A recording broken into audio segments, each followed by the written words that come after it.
They said it was £50 for the actual item.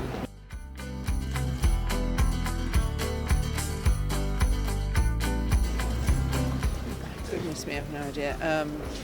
Gearbox, yes, I would say 1,000 or 1,500.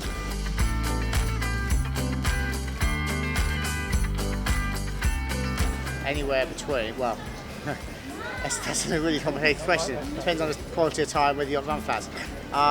I'd budget about £90 a tyre, roughly, as a fairly medium price.